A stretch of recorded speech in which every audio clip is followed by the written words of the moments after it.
हाँ भाई, previous lectures तो थोड़ा बहुत समझ में आया होगा। उसमें एक दो डाउट्स थे बच्चों को, जैसे कि स्ट्रेट लाइन का जब हम स्लोप लिख रहे थे तो कुछ बच्चों के ऐसे डाउट्स थे। एक हमने एग्जांपल किया था जिसमें लाइंस जो थे एक दूसरे के परपेंडिकुलर थे, तो उसमें कुछ इस तरह से डायग्राम बनाया गया था कि दो स्ट्रेट लाइन थे, हमने ड्रॉ किए थे इस तरीके से, ऐसे मान लो दो स्ट्रेट लाइन ड्रॉ किए थे, ठीक है। उसमें मैंने ये बोला था कि angle has to be taken from positive X axis. अगर जैसे हमने इसमें क्या निकालना सीखा था, स्लोप निकालना सीखा था, तो स्लोप के लिए सीखा था कि स्लोप इज इक्वल टू क्या होता है, tan थीटा, और स्लोप को m से भी लिखते हैं, ठीक है, स्मॉल m से लिखते हैं स्लोप को, और स्लोप इज इक्वल टू होता है tan थीटा।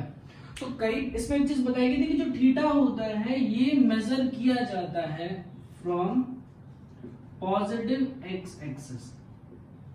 तो कुछ बच्चों के ऐसे डाउट थे कि सर मान लीजिए आपने ये तो चलो थीटा मेजर कर लिया, ये पॉजिटिव एक्स एक्सिस के साथ है, लेकिन यहां पर ये जो थीटा मेजर कर रहे हो ये नेगेटिव एक्स एक्सिस के साथ है। ऐसा नहीं है। देखो, अगर देखा जाए, ध्यान से सुनना, मैंने आपको कई ये चीज बताई भी थी कि जो हमारा कोऑर्डिनेट सिस्टम होता है उसमें जो ओरिजिन होता है, ओरिजिन का सिर्फ इतना मतलब है कि वहां पर एक ऑब्जर्वर खड़ा है, वो हमारा ओरिजिन हो गया। जरा ऐसे सोचो कि मान लो अगर हमारा ये जो कोऑर्डिनेट सिस्टम है मैंने यहाँ पे शिफ्ट किया होता, इस तरीके से शिफ्टिंग की होती, ठीक है, मतलब इधर वाले क्या होते हैं, पॉजिटिव एक्स एक्सिस होते हैं, और इधर वाले क्या होते हैं, नेगेटिव एक्स एक्सिस होता है। अब बताओ ये थीटा कहां से लिया गया, ऑब्वियसली थीटा किस साइड से लिया गया, पॉजिटिव एक्स एक्सिस से लिया गया। अब देखो इसका एक मतलब समझ लो, पॉजिटिव एक्स नेगेटिव एक्स जो हम लिखते हैं फिजिक्स में, इसका सिर्फ और सिर्फ मतलब डायरेक्शन होता है। हम फिजिक्स में जो पॉजिटिव एक्स या नेगेटिव एक्स से डील करेंगे, इसका सिर्फ मतलब होता है कि हम उसमें क्या कर रहे हैं, डायरेक्शंस के साथ डील कर रहे हैं। जैसे हम पॉजिटिव एक्स लिख रहे हैं मतलब वो कौन सा डायरेक्शन हो गया, राइट साइड हो गया, नेगेटिव एक्स लिख रहे हैं मतलब वो कौन सा डायरेक्शन हो गया, लेफ्ट साइड हो गया। अगर मान लो मैंने ये वाला एंगल मेजर किया होता ना, जैसे मैं ये वाला एंगल लिखता हूं, ये, ठीक है, तो ये जो एंगल बना रहे हैं मान लीजिए उसको लिखता हूं alpha, this angle is between negative x axis and the line. ये जो अल्फा मैंने एंगल बनाई है, देखो किसके किसके बीच में बनाई है, ये नेगेटिव एक्स एक्सिस है और ये क्या है, लाइन है, तो उन दोनों के बीच में अल्फा एंगल बनाया है हमने। लेकिन अभी हम कौन से एंगल की बात कर रहे थे, ये जो पॉजिटिव एक्स एक्सिस के, देखो तो एक ये वाला एक्सिस है, कौन सा एक्सिस, पॉजिटिव एक्स डायरेक्शन का, ठीक है, और ये लाइन का। तो स्लोप निकालने के लिए क्या यूज करते हैं, tan थीटा। थीटा हमेशा कहां से लिया जाता है, पॉजिटिव एक्स एक्सिस से। ध्यान रहे ये नेगेटिव एक्स एक्सिस से होगा, अगर मैं अल्फा लिखूं तो नेगेटिव एक्स एक्सिस से होगा। अच्छा, कुछ एक और डाउट देखे सर वो tan 90 plus theta minus cot कैसे हो गया, वो चलो मैं आपको सिखाऊंगा जैसे ट्रिग्नोमेट्री हम स्टार्ट करेंगे। देखो, आज का जो हमारा टॉपिक है वो है इक्वेशन ऑफ स्ट्रेट लाइन। पहले मीनिंग अच्छे से समझ लो इसका। आपने एक चीज पढ़ रखी है बेटा, जैसे मान लो 9th में या 10th में आपने ग्राफ प्लॉट करना भी शायद सीखा था। जनरल इक्वेशन पढ़ा है, ax plus by is equal to c। सुना है कभी ये नाम? ये क्या है, ये है क्या? देखो, इसमें कई बार आपने क्या किया होगा, जैसे आप मैथ्स की बुक उठा करके एक बार उसको रेफर भी करके देख सकते हैं, इसके ग्राफ प्लॉट किए होंगे, जैसे 2x plus 5y is equal to 9, 3y is equal to 6, इसका कुछ ऐसा ग्राफ एक प्लॉट किया गया होगा। तो जब कभी इसका तुमने ग्राफ प्लॉट किया होगा तो ये स्ट्रेट लाइन आया होगा, उस ग्राफ में आप देखना इसका जो शेप है वो शेप जो होगा स्ट्रेट लाइन आया है, ठीक है। अच्छा, इसका ग्राफ प्लॉट कैसे करते थे, ध्यान से सोचो, इसका ग्राफ कैसे प्लॉट करते थे। आप एक टेबल बनाते थे, ठीक है, उस टेबल में क्या करते थे, x और y, आप x की वैल्यू अपनी मर्जी से जो मन करे वो लिखते जाते थे, x की वैल्यू जो मन करे वो लिखते जाते थे, और इसमें वैल्यू रख करके y की वैल्यू को कैलकुलेट करते थे। y की कैलकुलेशन के बाद से इसको एक कोऑर्डिनेट बना करके ग्राफ पे रिप्रेजेंट कर लेते थे। ध्यान से सोचो क्या करते थे, x या y में से कोई एक वैल्यू अपनी मर्जी से रखते थे, दूसरी वैल्यू निकालते थे और इसका एक कोऑर्डिनेट बना करके उसको स्ट्रेट लाइन पे रिप्रेजेंट कर लेते थे, ठीक है ना। जैसे मैं एक एग्जांपल ले लेता हूं, जिस तरीके से हमने कुछ ऐसे पॉइंट्स बनाए, मान लो सॉल्व करने इस तरह से कुछ पॉइंट्स आ रहे हैं, ठीक, तो आप क्या करते थे, एक लाइन लेते थे और इनको ऐसे मिला देते थे, ठीक है। अब देखो, जो समझा रहा हूं उसको बहुत ध्यान से सोचने की कोशिश करना। मैं कह रहा हूं इक्वेशन ऑफ स्ट्रेट लाइन, ये स्ट्रेट लाइन है, ये है इक्वेशन ऑफ स्ट्रेट लाइन। अच्छा, इसका मीनिंग क्या हुआ? जब हम इक्वेशन ऑफ स्ट्रेट लाइन या इक्वेशन ऑफ किसी भी शेप को, आप आगे जाकर के बहुत सारे शेप्स के बारे में पढ़ोगे, तो जब भी हम किसी शेप के इक्वेशन के बारे में बात करते हैं, मतलब ये बताता क्या है, ये एक ऐसे पाथ को बताता है, जैसे देखो इसमें कौन कौन से पॉइंट लाई करेंगे। सपोज करो हम ऐसा कुछ कोऑर्डिनेट बना रहे हैं जिसमें x is equal to Y की लाइन को प्लॉट करना है, ठीक है। x is equal to Y की स्ट्रेट लाइन है, इसकी ग्राफ को प्लॉट करना है। तो x की वैल्यू 1 रखोगे तो y 1 आएगा, x की वैल्यू 2 रखोगे तो y 2 आएगा, x की वैल्यू 3 रखेंगे तो y 3 आएगा, x की वैल्यू 4 रखो तो y 4 आएगा, ठीक है। मतलब पहला पॉइंट मिला 1 1, 2 2, 3 3, 4 4, ठीक है, ऐसे कुछ मिलेगा ना, 1 2 3 4, ठीक है। ये वाला भी ले लो, ठीक, ये समझ चलो। अगर मैं इसके ग्राफ को प्लॉट करूं तो ऐसा एक स्ट्रेट लाइन ग्राफ आता है। अच्छा, तुम अगला नंबर प्रेडिक्ट कर सकते हो क्या? 5 5 हो सकता है।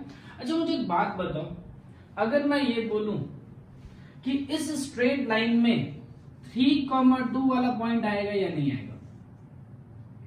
ये जो हमने स्ट्रेट लाइन ग्राफ प्लॉट किया है, इसमें 3,2 का पॉइंट आएगा या नहीं? तो x की वैल्यू 3, y की वैल्यू 2, x की वैल्यू 3, y की वैल्यू 2, ये तो पॉइंट यहां पर है। मतलब ये जो है उस स्ट्रेट लाइन में नहीं आएगा। मतलब ये जो इक्वेशन है ये उन पॉइंट्स का कलेक्शन है जो इसको फॉलो करते हैं। मतलब समझो इसका क्या कहना चाहते हैं। हमने क्या किया, इसमें एग्जिस्ट करने वाले जैसे पॉइंट्स थे 1 1 2 2 3 3 4 4 5 6 6 6 7 बना दिया, जैसा उसको लेकर के एक लाइन प्लॉट कर दिया। मतलब अब क्या हुआ, हमें ये पता चल गया कि यहां पर कोई पॉइंट है और यहां पर कोई पॉइंट है। जैसे मान लो ये पॉइंट P मान लो, ये वाला पॉइंट Q मान लो। अगर मैं ये जानना चाहूं कि पॉइंट P या Q में से कौन सा पॉइंट उस स्ट्रेट लाइन पर लाई करेगा, कौन सा पॉइंट उस स्ट्रेट लाइन पे लाई करेगा। जैसे मान लो मैं Q का कोऑर्डिनेट लिखता हूं, Q का कोऑर्डिनेट लिखता हूं 2.5, 2.5 और P का कोऑर्डिनेट लिखता हूं कुछ, इसका कोऑर्डिनेट लिख रहे हैं 1.5 और इसको लिख रहा हूं 2.7, ठीक। मतलब ये पॉइंट इस इक्वेशन को सेटिस्फाई नहीं कर रहा, मतलब ये इस स्ट्रेट लाइन पे लाई नहीं करेगा। देख लो, सिंपल चीज, नहीं लाई कर रहा है। लेकिन ये वाला जो पॉइंट है देखो, ये इस स्ट्रेट लाइन को सेटिस्फाई कर रहा है। अगर इस स्ट्रेट लाइन को सेटिस्फाई कर रहा है मतलब ये पॉइंट इस स्ट्रेट लाइन के ऊपर ही लाई करेगा। तो इक्वेशन का मतलब क्या हुआ, पॉइंट्स का कलेक्शन। अगर हम खूब सारे ऐसे पॉइंट्स बनाते जाए, पॉइंट्स बनाते जाए, पॉइंट्स बनाते जाए तो उससे एक लाइन बनेगी, ठीक है। उसको रिप्रेजेंट करने के लिए हमें किसकी हेल्प लेनी पड़ती है, इक्वेशन ऑफ स्ट्रेट लाइन की, ठीक है।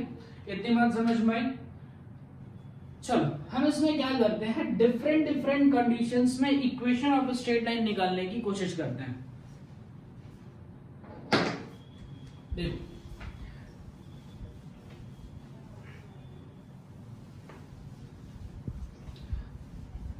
कुछ कंडीशंस ले रहे हैं, ध्यान से सुनिएगा, उसको प्लॉट करने की कोशिश कर रहे हैं। देखो स्ट्रेट लाइन के क्या क्या हो सकते हैं। पहला हो सकता है, आपने 10th में जो पढ़ रखा है, x is equal to constant, ठीक है। दूसरा ग्राफ हो सकता है y is equal to constant, ठीक है। तीसरा ग्राफ हो सकता है एक लाइन पासिंग बाय ओरिजिन। चलो पहले इन तीन का निकाल के सोचते हैं कि इन तीनों का ग्राफ कैसे हमें प्लॉट करना चाहिए। पहला ग्राफ कैसा है बेटा, x is equal to constant. x is equal to constant मतलब आप इसका एग्जांपल ले सकते हैं x इज इक्वल टू 3, ठीक। वैसे ही सोचो, अब अपनी मर्जी से y की वैल्यू रखते जाइए। y की वैल्यू 0, x कितना 3, y की वैल्यू 1 तो भी x कितना 3, y की वैल्यू 2 तो भी x कितना 3। यानी y की वैल्यू आप 1 रखो, 0 रखो, 1 2 3 जो मर्जी रखना है रखो, x की वैल्यू हमेशा कितनी आएगी 3। चलो इसके कोऑर्डिनेट्स लिखता हूं, x देखो y की वैल्यू यहाँ रखते जा रहा हूँ, y 0 रखा तो x कितना आएगा 3, y की वैल्यू 1 रखो तो भी x कितना आएगा 3, y की वैल्यू 2 रखो तो भी x कितना आएगा 3। देखो क्या प्लॉट करना इजी हो रहा है क्या। अब क्या करना होगा 3,0 यहाँ पर ट्राई करेगा ये, x की वैल्यू 3, y की वैल्यू 0, 3,1 3,2 ऐसा बनाते जाओ, ठीक है। यहाँ पर एक पॉइंट हो जाएगा 3 और ये 0 1 2 ऐसे बढ़ाते जाना, मतलब आपका जो स्ट्रेट लाइन आया इसको मिलाने से आएगा ना ऐसा। यानी अगर हमारा इक्वेशन ऐसा दिया गया है x is equal to constant, तो एक ऐसी लाइन मिलेगी जो पैरेलल टू y एक्सिस होगी। ये बात दिमाग में बैठा, देख लो हमने क्या करना था, सिंपल चीज रखना है, x is equal to constant का अगर ग्राफ कर रहे हैं तो x कांस्टेंट है, y की वैल्यू 0 रखो 1 रखो 2 रखो 3 रखो, कोई फर्क नहीं पड़ना चाहिए। तो y की वैल्यू में कुछ भी रखता गया, लेकिन x की वैल्यू क्या रखी मैंने कांस्टेंट, और उससे एक ग्राफ को प्लॉट कर लिया। अब ये जो ग्राफ आएगा वो हमेशा कैसा आएगा y एक्सिस के पैरेलल आएगा। अब चाहो तो अब ये प्लॉट करके देख लो, y is equal to constant, similar method से यूज करो, इसके एग्जांपल ले लो, इसका एग्जांपल ले लो, y इज इक्वल टू 5 ले लो, ठीक है। इससे ग्राफ को प्लॉट करके देखो, तो इसका ग्राफ को प्लॉट करके देखोगे तो x की वैल्यू रखो, x की वैल्यू 0 1 2 3 4 कुछ भी रखो, y की वैल्यू हमेशा कितनी आएगी 5, क्योंकि y इज इक्वल टू 5 एक कांस्टेंट नंबर है, ठीक है। मतलब इसका जब ग्राफ प्लॉट करोगे सिमिलर मैनर से करना बेटा, सिमिलर तरीके से करोगे तो इसका भी ग्राफ आप प्लॉट करोगे तो आपको कुछ ऐसा मिलेगा, ठीक है। यहां पर पॉइंट आएगा 5, यानी ये जो ग्राफ मिल रहा है ये कैसा मिल रहा है पैरेलल टू x एक्सिस, ठीक है क्या। अच्छा जरा मुझे ऐसे ही सोच के बताओ इनके स्लोप कितने हैं, इसका स्लोप अगर मुझे निकालना, इसका और इसका स्लोप अगर निकालना हो तो स्लोप कैसे निकालोगे, क्या बताया था, स्लोप इज इक्वल टू क्या होता है tan थीटा, स्लोप को m से लिखते हैं बेटा, थीटा कहां से मेजर करना है पॉजिटिव x एक्सिस से, तो यहां पर अगर हम थीटा मेजर करने जाएं तो ये वाला होगा थीटा, और थीटा की वैल्यू आएगी कितनी 90 डिग्री, tan 90 कितना हो जाता है नॉट डिफाइंड इनफाइनाइट, मतलब इसका जो स्लोप होगा वो इनफाइनाइट हो जाएगा, नॉट डिफाइंड में आएगा, ठीक है। इसका स्लोप बहुत ज्यादा होगा।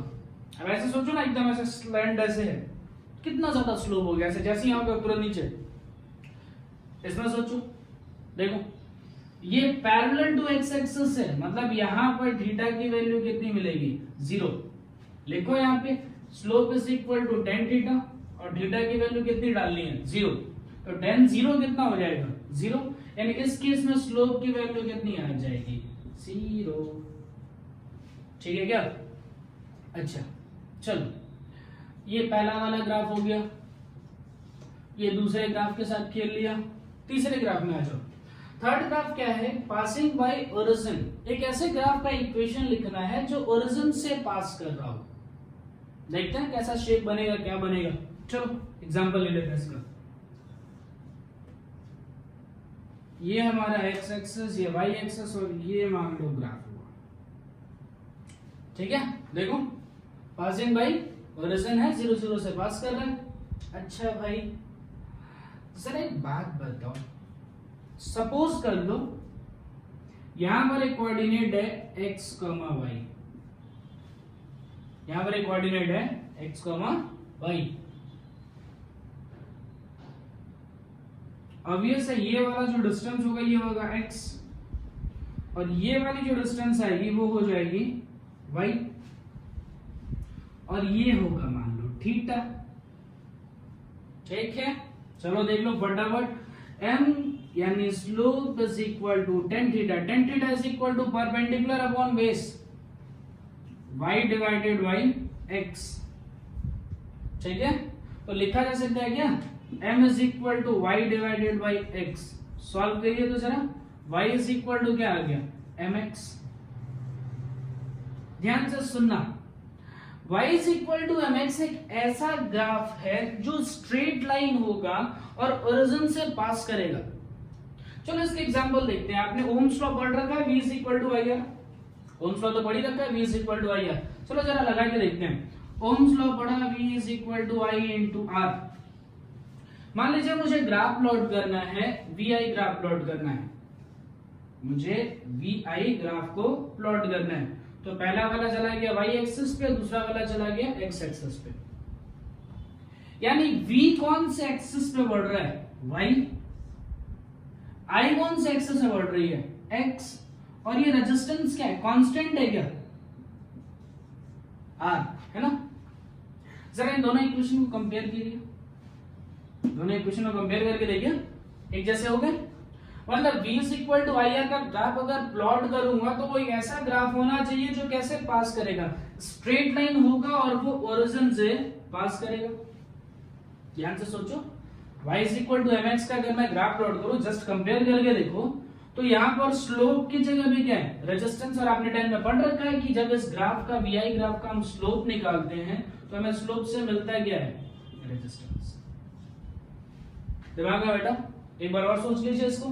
देखो तीन तरह के ग्राफ अभी हमने पढ़े, x is equal to constant, y is equal to constant. अगर ऐसा कुछ ग्राफ प्लॉट करना हो तो भी हम ग्राफ प्लॉट कर लेंगे। मान लीजिए कुछ ऐसा ग्राफ है जो पासिंग बाय ओरिजिन है, ओरिजिन से पास कर रहा है, इसका इक्वेशन लिखना है, तो उसका इक्वेशन क्या हो जाएगा? y is equal to mx।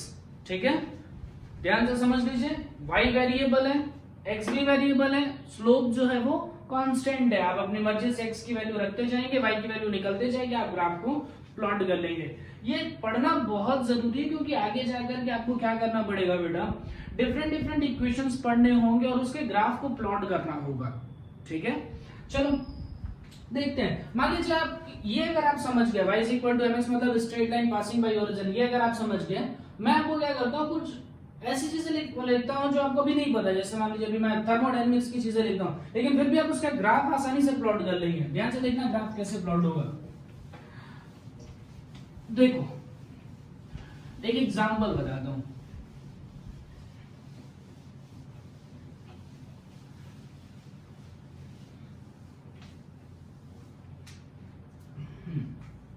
एक इक्वेशन लिख रहा हूं बेटा, P V is equal to N R T.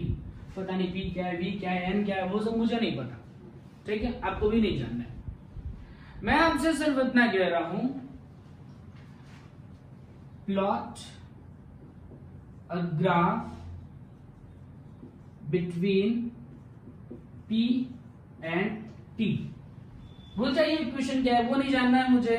वो इक्वेशन आप क्या है, इसका सिग्निफिकेंस तो आप पढ़ोगे, बस मुझे ये जानना है कि P V is equal to N R T. कुछ ऐसा लिखा हुआ है, मुझे ग्राफ को प्लॉट करना है जो P एंड T के बीच में होना चाहिए।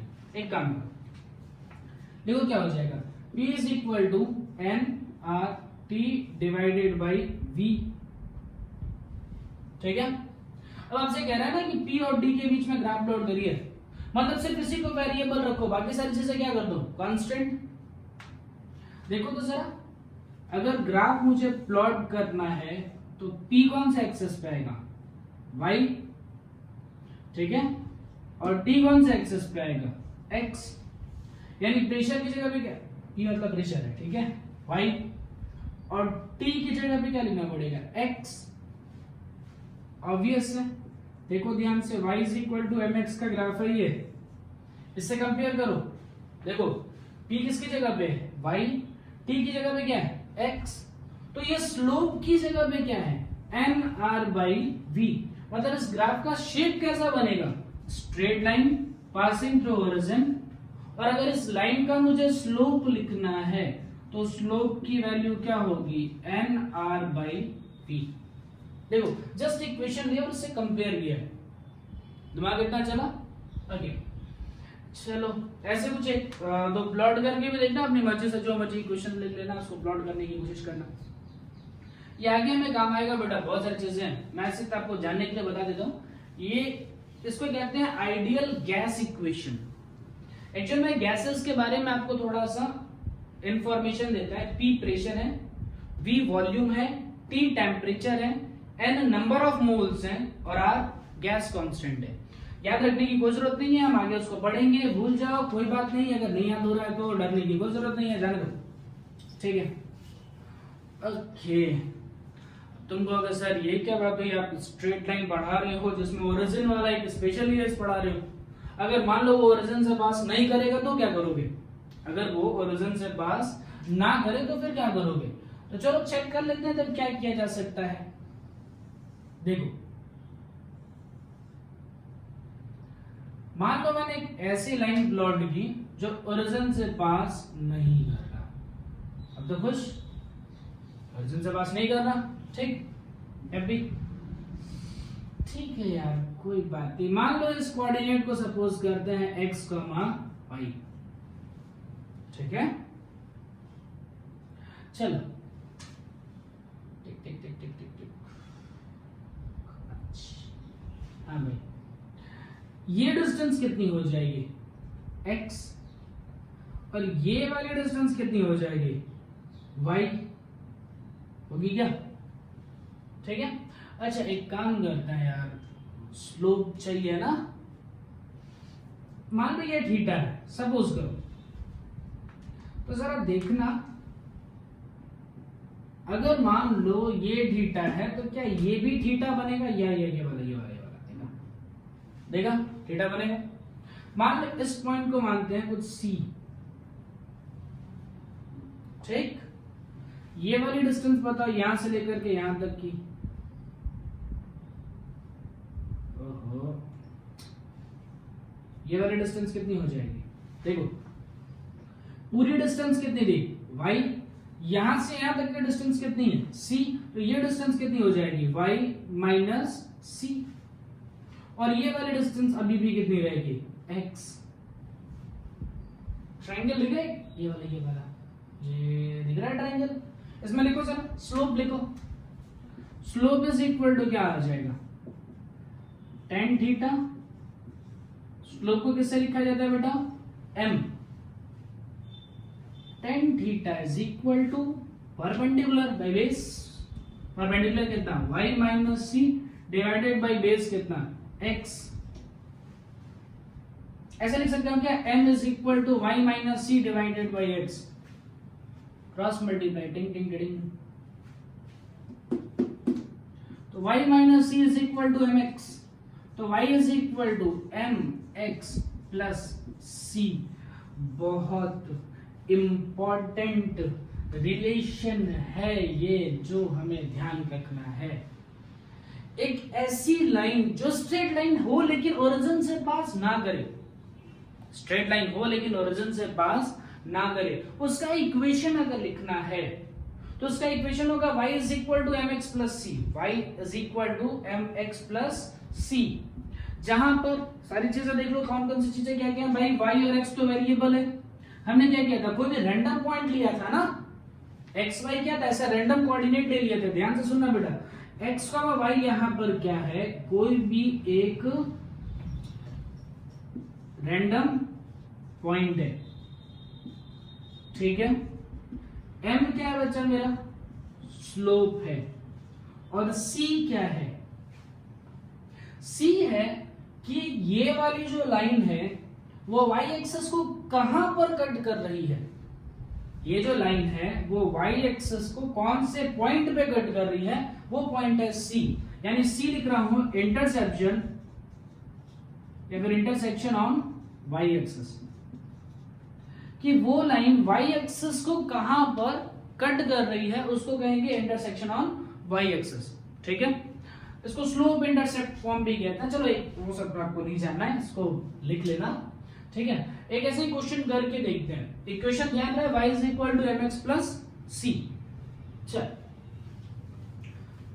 मान लो, सपोज करो एक ग्राफ कुछ ऐसा है,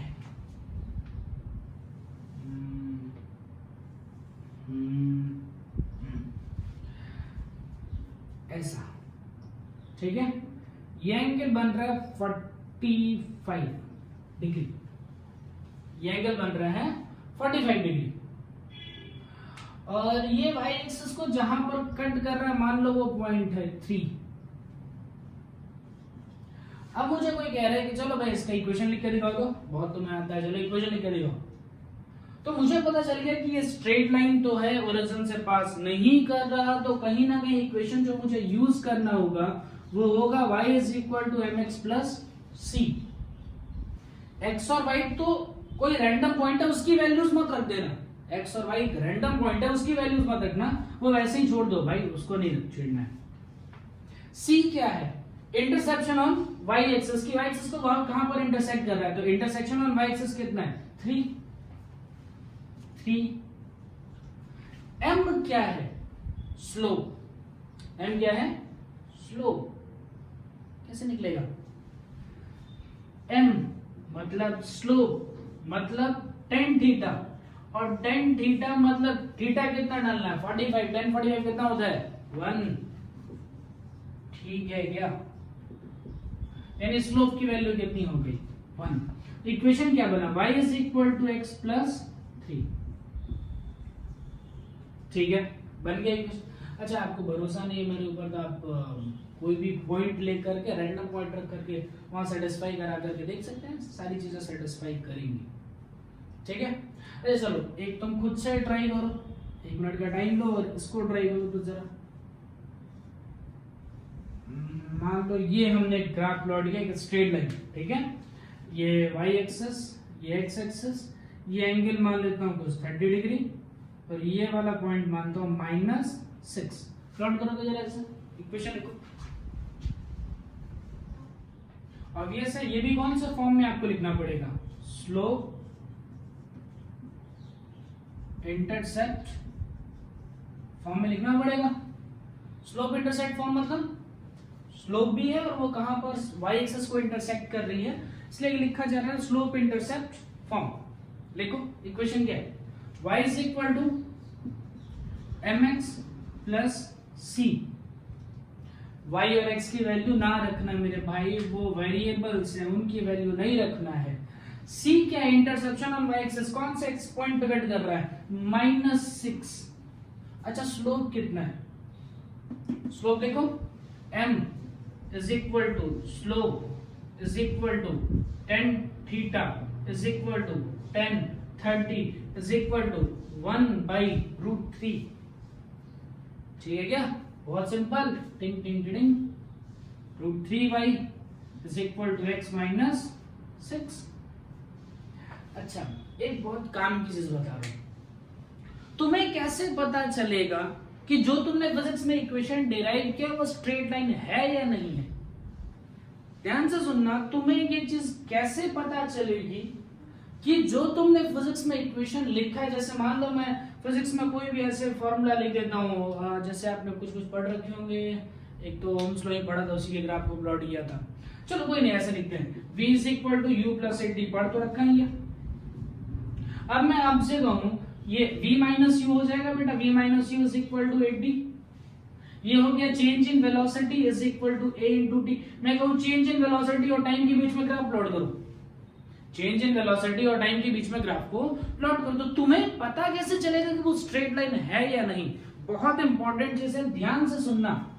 अगर x पे पावर हो 1 और y पे पावर हो 1, तभी वो ग्राफ स्ट्रेट लाइन होती है। x और y दोनों पर पावर कितना होना चाहिए? 1, तभी जाकर के वो स्ट्रेट लाइन होगा, अदरवाइज वो स्ट्रेट लाइन नहीं बनेगा। ठीक है, कोई और फंक्शन बनेगा, वो हम धीरे धीरे सीखेंगे। y और x दोनों पे पावर कितना होना चाहिए? 1। आपने इसको शायद 10 में पढ़ा था, इसको कहते हैं लीनियर इक्वेशंस इन 2 वेरिएबल्स। सुना है इसको? तो क्या कहते हैं? लीनियर इक्वेशंस इन 2 वेरिएबल। लीनियर इक्वेशंस कब कहते हैं? जब दोनों पे पावर कितना होता है? 1। ठीक है, चलो नोट करो, फिर आगे चलते हैं।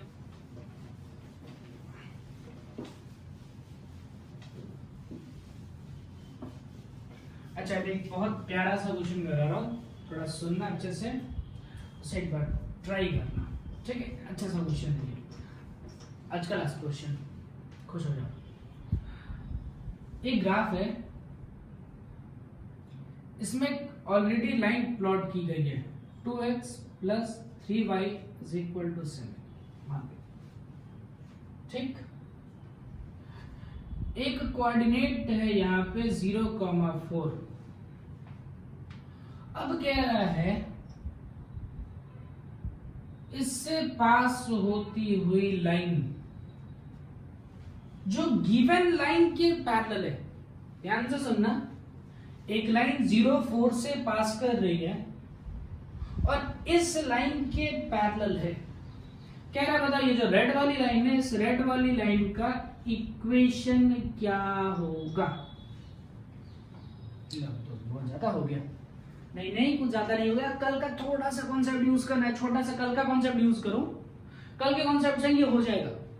ठीक है, चलो चेक कर लेते हैं कुछ कुछ चीजें। देखिए ध्यान से सुनते हैं।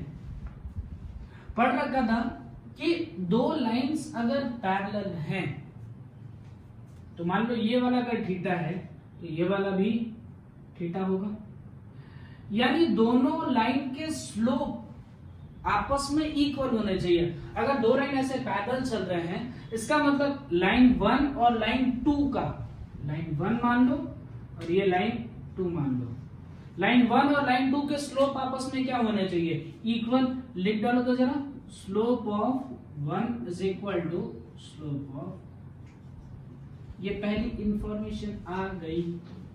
देखो इसका इक्वेशन लिखना है तो इक्वेशन कैसे लिखोगे? इसका इक्वेशन, जनरल इक्वेशन क्या होगा? y is equal to mx plus c। चलो c तो पता है कि इंटरसेप्शन ऑन y एक्सिस की वैल्यू 4 है। क्या नहीं पता था? स्लोप। क्या नहीं पता इस इक्वेशन का? इस इक्वेशन का स्लोप नहीं पता। अब थीटा तो आपको दिया नहीं कि आप निकाल लो, तो दूसरे वाली जो लाइन है ना, यहां से स्लोप निकाल लो। देखो इस लाइन का स्लोप निकालने की कोशिश करते हैं। लाइन क्या है? 2x plus 3y is equal to 7।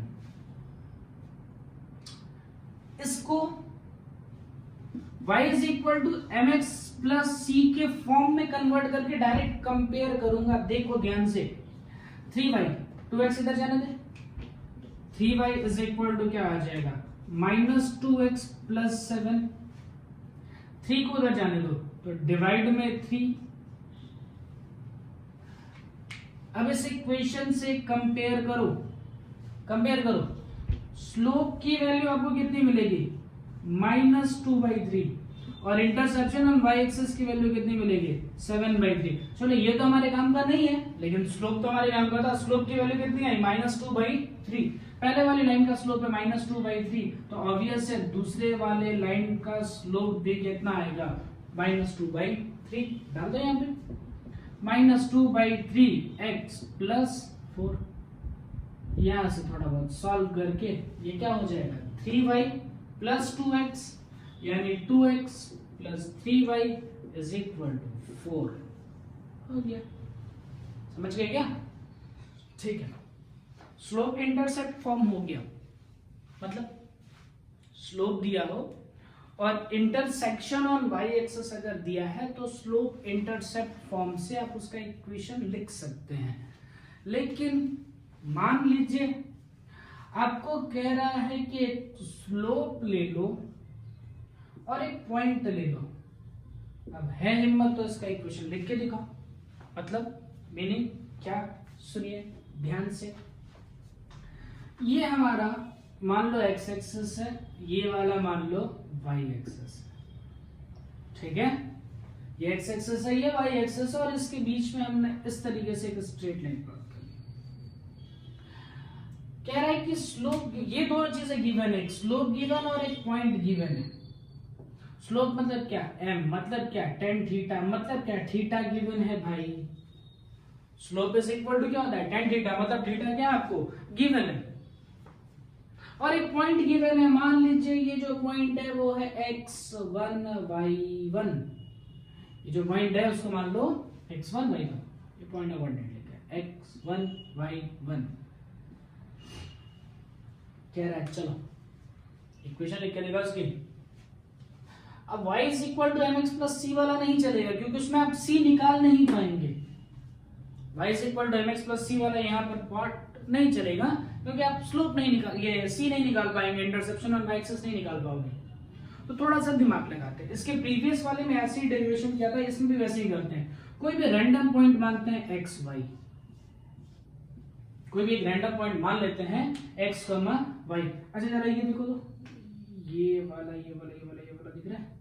अगर ये थीटा है तो ये भी कितना होगा? थीटा। देखा?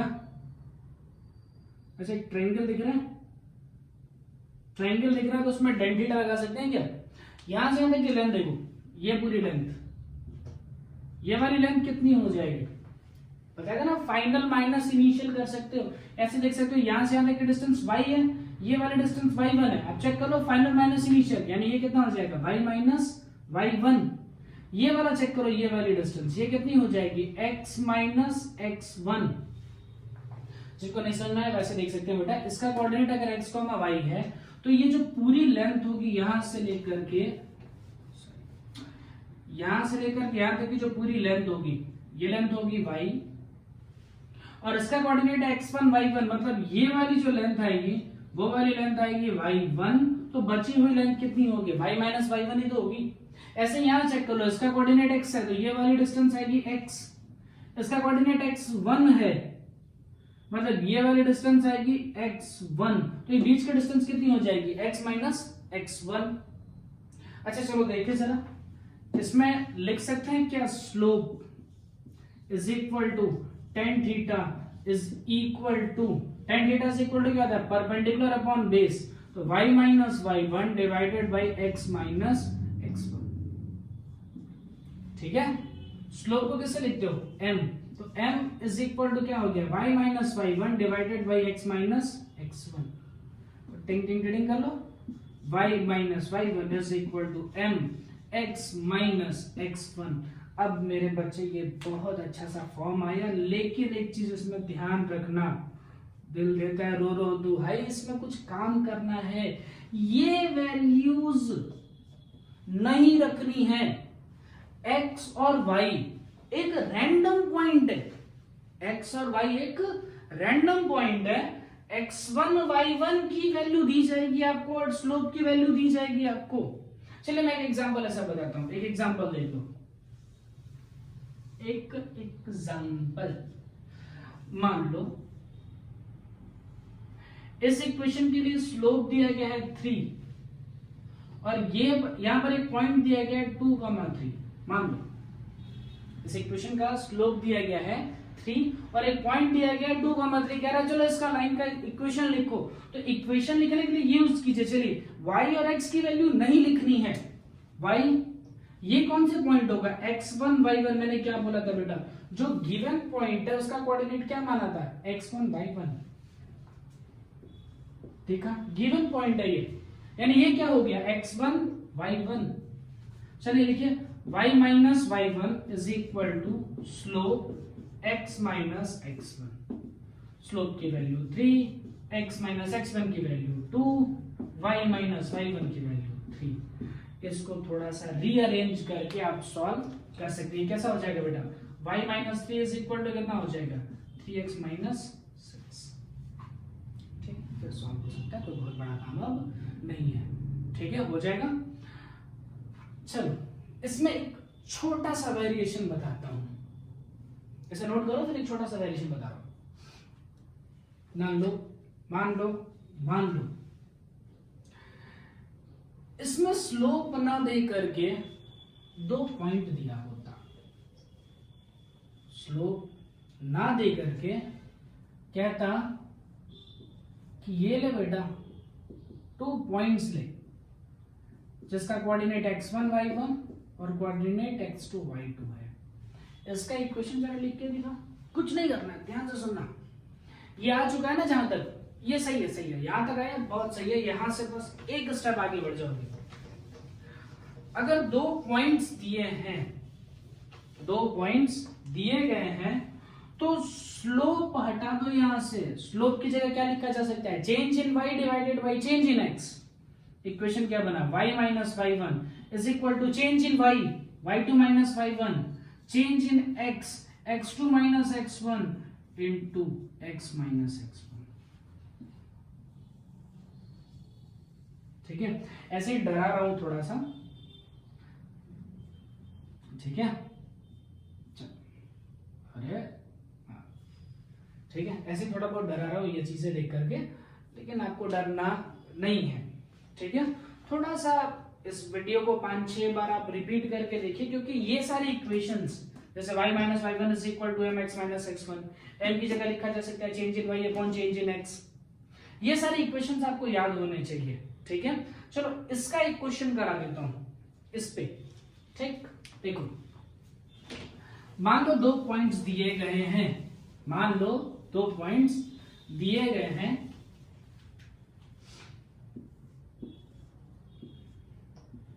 2 3 5 6, क्या है, लिखो इसका इक्वेशन ऑफ स्ट्रेट लाइन। तो क्या है बेटा, y minus y one is equal to slope, slope लिखा जा सकता है change in y divided by change in x into x minus x one, जैसे मुझे याद है आपको याद होना चाहिए, ठीक है, ये इक्वेशन याद होना चाहिए, नहीं तो हम आगे दिक्कत फेस करेंगे। चलो स्टार्टिंग में कोई भी पॉइंट ले लो, इसको क्या ले लो x1 y1 और इसको क्या ले लो बेटा x2 y2, और प्लीज ध्यान रहे ये y और ये वाला x वेरिएबल है, इसकी वैल्यू नहीं डालनी है, ध्यान से सुनिएगा, x और y वेरिएबल है, उसकी वैल्यू नहीं डालना है, x1 y1 डालना है, x2 y2 डालना, x y डालना नहीं है, ठीक है। चलो वैल्यूज रख देते हैं, ऐसे ही मजाक कर रहा था। देखो y1 की वैल्यू कितनी 3, स्लोप डालो तो क्या हो जाएगा y2 minus y1 6 minus 3 divided by x2 minus x1 5 minus 2 x minus x1 की वैल्यू 2, कंपेयर तो कर सकते हैं ना, x1 is 2 y1 is 3 x2 is 5 y2 is 6, डाल दिया, ये हो जाएगा 3, नीचे हो जाएगा 3, टिंग टिंग टिंग, ये कितना आया भाई y माइनस 3, यहां से लिखो y minus 3 is equal to x minus 2, transfer y minus x is equal to minus 2 plus 3 minus x plus y is equal to 1, x minus y is equal to minus 1, ऐसे मैं जो लिखना चाहो, ठीक है, बहुत सिंपल तरीका है। कुछ क्वेश्चंस ट्राई करिएगा अपनी मर्जी से, या फिर आपको एक काम करता हूँ व्हाट्सएप पे कुछ क्वेश्चंस भेज दूंगा जिनका इक्वेशंस आपको निकालना होगा, ठीक है। आज का लेक्चर हम यहीं पे कंप्लीट करते हैं, ठीक है।